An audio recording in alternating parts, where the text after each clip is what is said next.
பிடிச்சுக்கோங்க. மனைவி சொல்லே மந்திரம்னு சொல்ல முடியாது. மனைவியினுடைய பேச்சுக்களுக்கு மதிப்பு கொடுங்க. வாழ்க்கையில் ஜெயிச்சிட முடியும். அது நம்ம வாழ்க்கையில் பெரிய பொருளாதாரத்தை ஏற்படுத்தும். நீங்கள் அடிக்கடி பெருமாள் மகாலட்சுமி வழிபாடு உங்கள் வாழ்க்கைக்கு சிறப்பான ஒரு அழிவை தரும். வாழ்க்கையில் ஒரு முன்னேற்றத்தை தரும். நேதாஜி பிறந்த தேதி அதிகாலை 9:05. விருச்சிக ராசி கேட்டை நட்சத்திரம். திருமணம் எப்போது ஐயா நடக்கும்?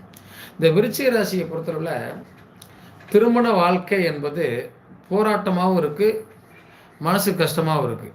ஆனாலும் கூட விருச்சிகத்திற்கு திருமணம் லேட்டாக நடந்தாலும் சிறப்பாக இருக்கும். இந்த மனசை அலைபாய விடுறதுல கேட்டை நட்சத்திரம் ரொம்ப வரும். ஏன்னா அந்த லவ்வில் மாற்றுறது, பிரச்சனையில் மாற்றுறது, தேவையில்லாமல் ஒருத்தருக்கு போய் உதவி பண்ணுறன்னு மாற்றுறது, தானே தனக்கு சூனியம் வச்சுக்கிறதுல கேட்டை நம்பர் 1. நீங்கள் இந்த விஷயத்தை சரியாக பண்ணிக்கோங்க. உங்களுக்காக நீங்கள் வாழுங்க, வாழ்க்கை சிறப்பாக இருக்கும். கேட்டை நட்சத்திரத்துக்கு திருமண வாழ்க்கை இந்த 9வது மாதம் மேலே உங்களுக்கான திருமண வாழ்க்கை சிறப்பாக இருக்கும் ஐயா. மேசம் பரணி குழந்தை பாக்கியம் இந்த ஆண்டு உண்டா ஐயா? கண்டிப்பாக மேசத்திற்கு குழந்தை பாக்கியம் உண்டு. என்ன ஒரு விஷயம் அப்படின்னா, எப்படி இருந்தாலும் நம்முடைய ஜாதகப்படி நம் கணவன் மனைவி இருவருடைய ஜாதகத்தில் கிரகங்கள் வழிபடாமல் குழந்தை பாக்கியம் கிடைக்கிறதில்ல. இந்த இப்போ நம்ம குழந்தைக்காக பார்த்து இன்னைக்கு 5000 பேருக்கு மேலே குழந்தை வளர்ந்துன்னு சொல்கிறோம். அவங்களுக்குலாம் எப்படி கிடைச்சதுன்னா, 2 பேருடைய ஜாதகத்தையும் ஆய்வு பண்ணி அதுக்கு என்ன பண்ணணும்னு சொன்னோம், அதை பண்ணாங்க, அவங்களுக்கு குழந்தை வந்துச்சு. அதனால் 2 ஜாதகத்தையும் பார்த்து தாங்க அதை முடிவு பண்ணணும். முதல் குழந்தைக்கு 7 வயசு சிறப்பு. கண்டிப்பாக அடுத்த குழந்தை கிடைக்கும், பயப்பட வேண்டியதில்லை. சிம்ம லக்கணம், லக்கணத்தில் சுக்கிரன் பூரம் நட்சத்திரத்தில் அமர்ந்திருக்க என்ன பலன்? சுக்கிரன் திசை எப்படி இருக்கும்? சிம்ம லக்கணத்திற்கும் கடக லக்கணத்திற்கும் சுக்கிரன் பெரிய லாபத்தை தருவார் அப்படின்னு நம்ம எதிர்பார்த்திட முடியாது. ஏன்னா கடகத்துக்கும் சுக்கிரன் சிம்மத்துக்கும் பகை. இந்த சுக்கிரன் ஒருவேளை 5-9 அமர்ந்து 5ஆம் இடம் 9ஆம் இடத்தை சாரத்தை பெற்றிருந்தால் நிச்சயமாக இவர்களுக்கு சுக்கிர தசை சிறப்பான பலனை தரும். நம்ம ஜாதகத்துலேயும் நிறைய விஷயம் இருக்கு இல்லையா? சந்தோஷம் மகிழ்ச்சியை நோக்கி நீங்கள் பயணிக்கணும்னா இங்கே எல்லாத்தையும் நான் அடிக்கடி சொல்கிறது தான், மற்றவர்களை மகிழ்ச்சிப்படுத்துங்கள், நீங்கள் மகிழ்ச்சியாக இருப்பீங்க. இப்போ மற்றவர்களை மகிழ்ச்சிப்படுத்தினா எப்படிங்க? யாரை சொல்கிறீங்க?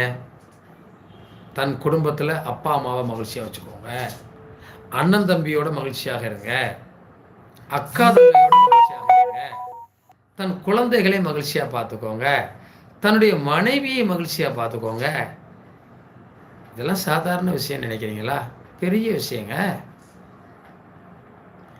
அடுத்தவர்களை மகிழ்ச்சியாக வைத்திருக்க யார் விரும்புகிறோமோ அவங்க வாழ்க்கை மகிழ்ச்சியாக இருக்கிறது. அடுத்தவர்கள் மீது யார் அன்பு செலுத்துகிறோமோ அவங்க அன்பாகவே இருக்காங்க. நாம் யாரையாவது உதாசீனப்படுத்துகிறோம், யாரையாவது மதிக்காமல் இருக்கிறோம் அப்படின்னா பிரச்சனை நமக்கு தான். ஒவ்வொரு விஷயத்துக்கும் அது அப்படிதான். செந்தில்குமார் மேசம் பரணி லக்கணம் துலாம் திண்டுக்கல். திருமணம் எப்போது முடியும் ஐயா? வரன் எப்படி அமையும்? திருமணம் அப்படிங்கிற ஒரு விஷயத்த நம்ம ரொம்ப கவனமாக எடுக்கணும். உங்கள் ஜாதகத்தில் திருமணத்துக்கான காலகட்டம் வந்துருச்சா பார்க்கணும். 2வது, திருமணம் தாமதமாகி போவதற்கான காரணம் என்ன அப்படிங்கிறத நம்ம அதில் கையில் எடுத்துக்கணும். 2வது, திருமணம் தாமதமாகி போகுது அப்படின்னா நம் ஜாதகத்தில் 7ஆம் இடத்து அதிபதி 2ஆம் இடத்து அதிபதி எப்படி இருக்காங்க, அவர்களுக்கான வழிபாடுகளோ அதற்கான முயற்சிகளோ பண்ணோன்னா திருமணம் தடையாகாது, சீக்கிரம் முடிஞ்சிடும்.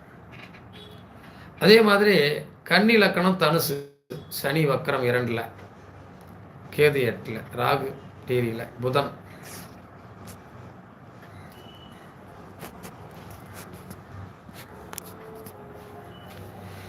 நீங்க எந்த லக்கணம் ராசியாக இருங்க, எந்த கிரகங்கள் எங்கே வேணாலும் இருக்கட்டுங்க, ஜாதகத்துல 1, 5, 9 சரியாக இருக்கிறதா,